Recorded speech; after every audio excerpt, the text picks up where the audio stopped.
Preguntas y respuestas sobre la Argentina que viene en ¿Por qué? ¿Por qué? Con Graciela Fernández Mejide en la 1110.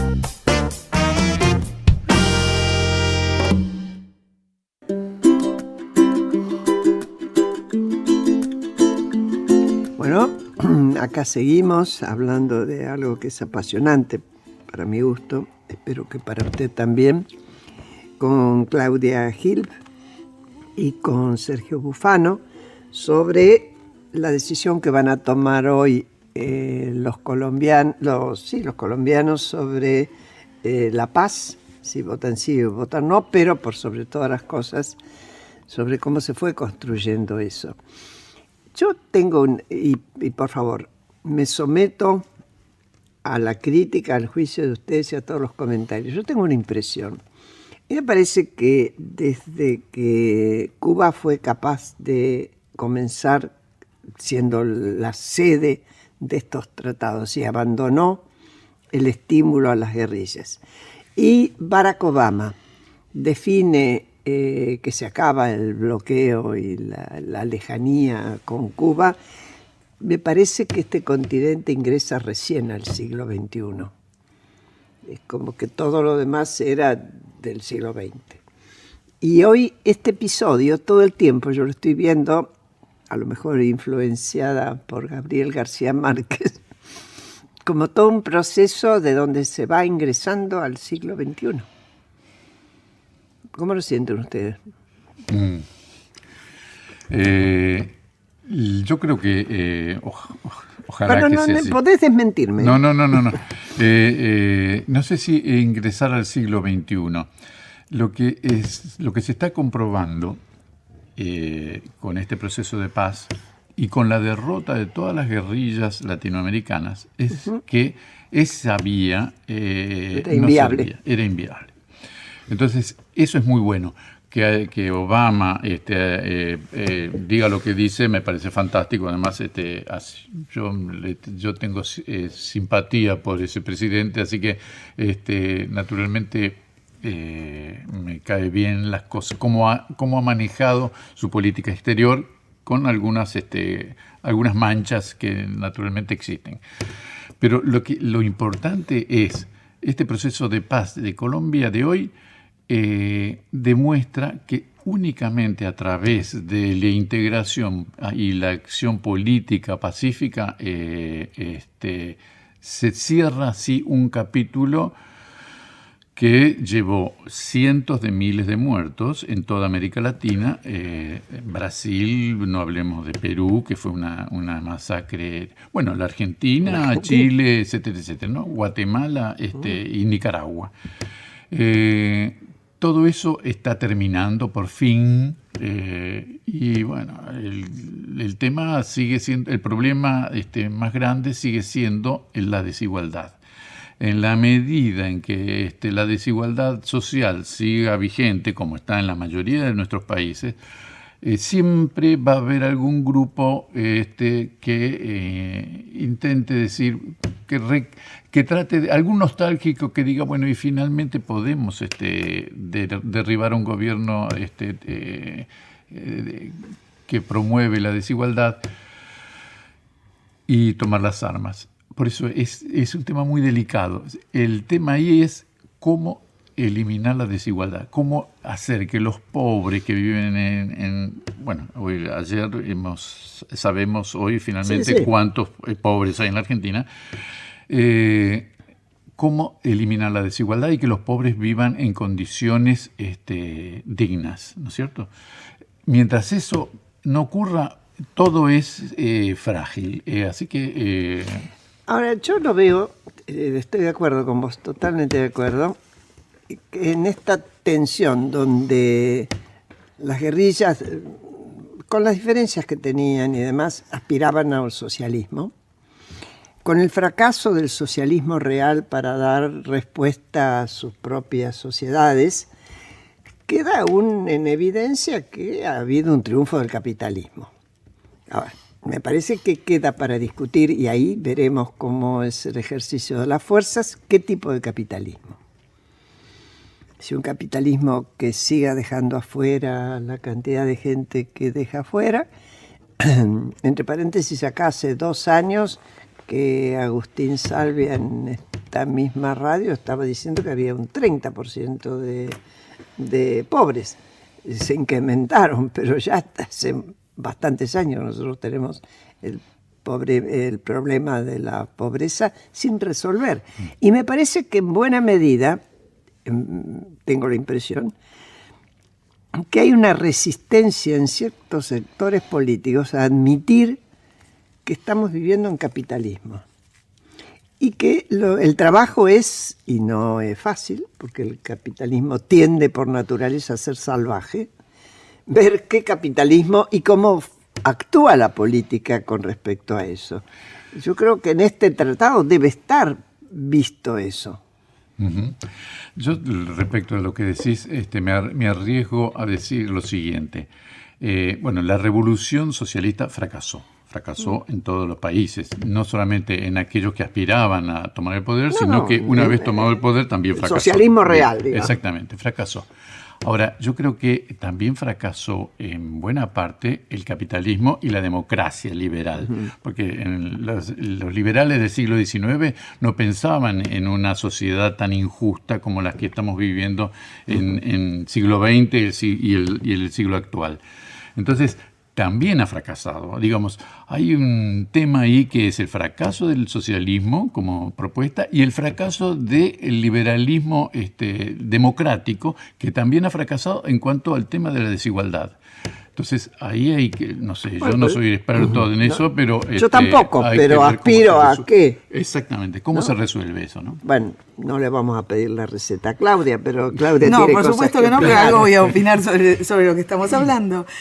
Lo primero que casi diría con cierta ironía, que no sé si ingresar al siglo XXI es necesariamente una buena noticia, viendo lo que nos está deparando el siglo XXI, pero sí coincido absolutamente que el fin de la guerrilla de las FARC, por más que queda aún saber qué va a suceder con la guerrilla del ELN, parece ser el fin de la experiencia guerrillera en Latinoamérica inspirada por la Revolución Cubana. Y ahí coincido con Sergio, hay un fracaso, no solo las experiencias guerrilleras como la de la FARC, que pretende tomar el poder y no lo hace, sino que hay sobre todo un fracaso de las experiencias que han triunfado, como es el caso de la Revolución Cubana. Es decir, ese modelo no es un modelo exitoso, me parece a mí, para los que podíamos tener ilusiones en los años 60 o 70 de sociedades más libres y más justas.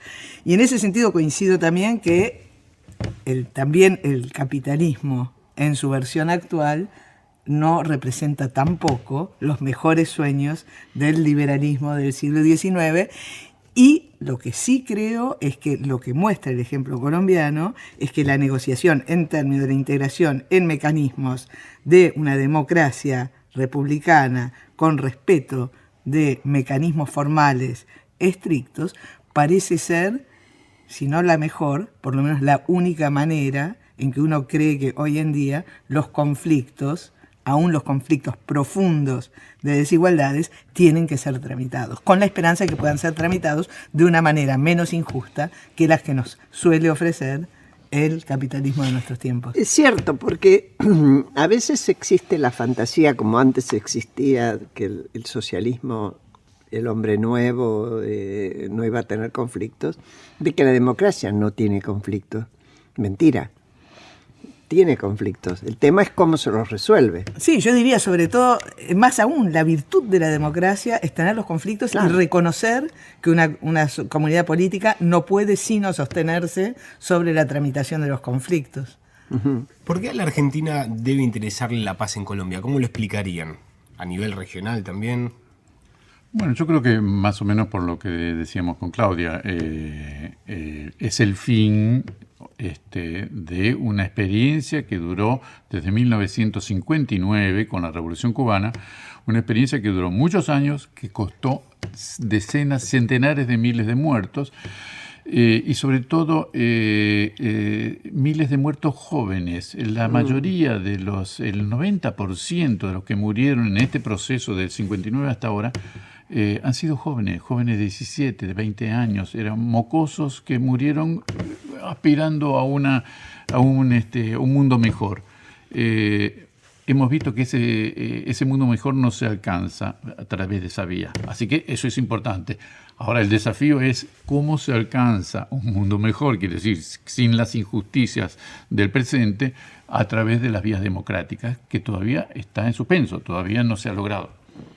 Yo lo que diría es, por un lado, creo que cualquier ciudadano argentino o de otro lado interesado en la resolución pacífica de conflictos ineludibles, inevitables, profundos, no puede sino alegrarse ante esta situación que promete efectivamente la posibilidad de la resolución de un conflicto que parecía imposible de abordar de manera pacífica y además a través de la resignación y de la concesión de cosas importantísimas por parte de los actores violentos. Yo sueño con que, por ejemplo, esto pueda ser un precedente para otros conflictos que parecen irresolubles, como los de Medio Oriente, por ejemplo. Pero esto, bueno, así como Sudáfrica pudo aleccionar a ejemplos posteriores, y entre ellos muy importantemente creo a quién sabe si esto no puede ser también un ejemplo en ese sentido, y ahí me parece que claro, cualquier la persona... pregunta... Pero una sí, cosa dale. que quería agregar, respecto de la Argentina particularmente, a mí me parece que una de las cosas más interesantes para nosotros, dejando de lado esto, del ejemplo colombiano, es mirar hasta qué punto el debate, la negociación, el cuidado en construir un terreno común donde puedan dirimirse aún las diferencias más radicales e importantes, creo que es un escenario muy interesante para un país que tiende a exacerbar las diferencias de una manera a veces absurda. Sí, completamente de acuerdo, ¿no? Sí, yo estoy de acuerdo con eso, efectivamente. Te estás refiriendo a la Argentina. A la Argentina, claro, a la Argentina, claro. sí. Sí, somos habilísimos para amigo-enemigo. Ese contraste lo manejamos en todos los niveles. Cuando nosotros vemos la profundidad de las diferencias que se han saldado en la mesa de negociaciones, que se ha encontrado la manera de procesarlas en la mesa de negociaciones, y ojalá efectivamente se encuentre la manera de procesarlas, a veces nuestra famosa grieta parece un chiste al lado de eso. Y respecto, digamos, de la tragedia de los años 70 en la Argentina, ¿hay alguna lección que aún se pueda, digamos, como incorporar, que sirva la pena del proceso colombiano? Mira, yo soy muy prudente porque, como ustedes saben, yo he sido crítica de muchas de las maneras en que se ha procesado en los últimos años la cuestión de los juicios, la extensión de los juicios, etcétera, etcétera. Los juicios a los militares. Los juicios a los militares en la Argentina. A los militares y a quienes han participado, y la extensión de estos juicios incluso a los civiles. De todos modos, creo que las diferencias con el caso colombiano son radicales, son profundísimas respecto de lo que se está tratando ahí. Entre otras cosas, como decía Sergio recién, son dos fuerzas que ocupaban territorios, o sea, la FARC era una fuerza paraestatal que tenía zonas ocupadas. Entonces, la situación es diferente, los contendientes son diferentes, y entonces sería muy prudente respecto de sacar cualquier otra enseñanza que no fuera la de la posibilidad de pensar todo, de tramitar todo, de tratar todo, y de que nada esté resuelto de por sí por una suerte de presupuesto a priori sobre quién es bueno, quién es malo y cómo se deben hacer las cosas. Es lo único que yo diría que nos puede servir a nosotros en una primera aproximación. Yo creo que es así porque en el Cono Sur creo que fue el único lugar Colombia donde hubo territorio ocupado por la guerrilla. Y refiriéndome a esto, lo relaciono con lo que vos decías de los conflictos que hoy perviven en el Oriente y Medio Oriente, porque, a ver, lo estuvimos diciendo, ¿cuánto sufrimiento tuvo Colombia para llegar a esto? Entonces la pregunta ¿es necesario semejante? Es una pregunta que no pretendo que se conteste ni por sí ni por no. Que se necesite tanto sufrimiento, o es aprovechable también, y uno podría apostar a que en el mundo apareció la justicia transicional, apareció formas de negociación que ayudan a resolver estos conflictos. Si serán capaces los contendientes que están peleando por poder, vamos, como en todos lados, que están haciendo estallar toda la zona que uno lo ve todos los días, de sentarse a negociar también. Eso es un deseo, pero bueno, yo no sé cómo harán, ¿no? Sí, creo que es mucho más difícil allá porque efectivamente hay talibanes de ambos lados, ¿no? Mucho más talibanes de lo que de las experiencias latinoamericanas. Yo creo que hay un modelo en América que es que los argentinos no hemos sabido procesar o imitar, que es el de Uruguay. Tupamaros tuvieron 10 años de lucha armada, murió gente de ambos lados, ellos mataron, secuestraron, etcétera, etcétera. Finalmente se integraron al proceso político y hoy gobiernan, desde hace varios años, gobiernan primero la Intendencia de Montevideo y después el país. Eso para mí sigue siendo un modelo, ¿no? Ojalá se pudiera lograr en Colombia dentro de unos años algo similar. Pero yo creo que el modelo de Uruguay para nosotros debería ser muy importante, ¿no? Yo ahí quería agregar algo respecto también de lo que preguntaba Pablo recién. Creo que a la luz de los modelos de Uruguay y de Colombia, una cosa que nosotros podemos decir para uso de nuestros debates internos, es que no va de suyo de que la consigna de que hay que juzgar a todos sea el único y el mejor modo y el modo posible de tratar las situaciones postraumáticas. Es en este punto que yo he sido bastante crítica sobre los procesos actuales, entre otras cosas porque, como siempre pregunto, ¿quiénes son todos? ¿Y quién decide hasta dónde se extiende el todos? Hace poco estuve en un debate académico sobre este asunto y una persona que yo respeto mucho que decía, no, acá lo que está claro es que a los criminales hay que juzgarlos. Y eso es una bandera que no se puede bajar. Y yo le pregunté, el problema es quién determina hasta dónde llega la criminalidad o hasta dónde llega lo que uno podría llamar, junto con Jaspers, por ejemplo, la culpa moral o política. Y le dije, entonces, en Colombia, ¿qué habría que hacer? Matarlos a todos. Y respecto de la Argentina, en ese sentido, cuando ya hay cosa juzgada, la posibilidad de información por reducción de penas, en el caso de los militares argentinos, ¿es algo que ustedes contemplan? ¿Cómo lo observan? Bueno, acá Graciela junto con... No, pero en Argentina todavía no hay cosa juzgada en todos los procesos a los cuales fueron sometidos los militares. La mayor parte de ellos fueron juzgados y condenados, procesados y condenados en primera instancia. Todavía quedan la instancia de las cámaras y eventualmente la Corte Suprema y hasta eventualmente organismos internacionales. Es decir, las garantías de todas las etapas las tienen. Lo que es importante es lo que decía Claudia, cuánto hay de criterio de objetividad para determinar quiénes son criminales de pura criminalidad. Sí, de lesa humanidad, que es lo único que hoy se puede juzgar, porque es imprescriptible.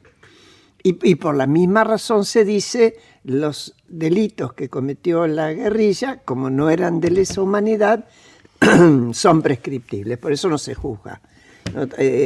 Son criterios, pero criterios absolutamente discutibles desde todo punto de vista. En todo caso no hubo y tampoco hubo el tiempo.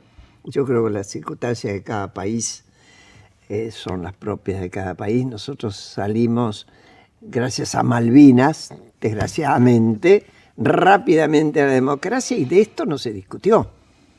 Apenas se decidió y se fue decidiendo y se fue modificando sobre el camino. Se echó a andar una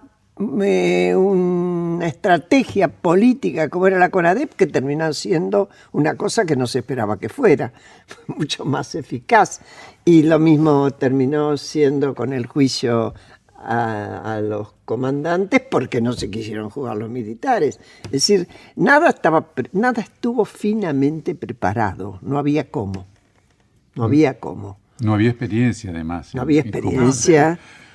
Yo tengo con Claudia, allí hay una diferencia, y es yo creo que los militares que participaron están juzgados, bien juzgados y bien condenados. No es una diferencia, yo no dije lo contrario. No. Hay una sutileza que conviene resaltar. Efectivamente coincido en que hay una exasperación por parte de algunos gobiernos, del kirchnerismo en todo caso, de presentar eso como presentar los juicios como una bandera que era en la que no había que negociar absolutamente nada. Yo creo que el modelo de la CONADEP y del juicio a las juntas fue perfecto, ¿no? Es decir, a pesar de que, como vos decís, Graciela, no había ninguna experiencia y no se sabía qué es lo que podía pasar. Si revisamos la historia, recordemos que el 40%, en el 83, el 40% de la población votó a favor de la amnistía. Sí, sí. Entre ellos los presidentes que siguieron ahí. Y siempre me pregunto, y nunca lo vamos a saber, si el 52% de la población que votó a Alfonsín le hubieran preguntado ¿hay que juzgar o no hay que juzgar a los militares?, nunca vamos a saber el resultado. Pero yo me temo que si había un plebiscito como el de hoy en Colombia, la mayoría iba a opinar que no había que juzgarlo, tal como ocurrió en Uruguay. Yo no estoy tan segura, y te digo por qué. Antes de Malvinas posiblemente hubiera sido no. Después de Malvinas se juntaron los agravios. El primer agravio que tuvo el nacionalismo argentino es que se entregaran en Malvinas. Ni siquiera que perdieran la guerra, que se entregaran. Eso se cobró. Y se cobró adosando y creyendo por primera vez en cantidad de gente que lo que decían los organismos de derechos humanos era verdad. Yo tuve, cuando se estaba hablando de la posibilidad, cuando se empezaba a hablar del punto final, tuve en mis manos una encuesta que tenía en ese momento Berongaray, que era el titular del Senado. ¿Y sabés cuánta gente quería que siguiera la justicia? 90 y tantos %. Y había un 1, no sé cuánto pena de muerte, que ya es, bueno, digamos, de la exageración más absoluta. Pero hasta había, casi te diría, una visión no de justicia, sino de castigo a esos militares que perdieron la guerra de Malvinas. Y además hicieron todo esto.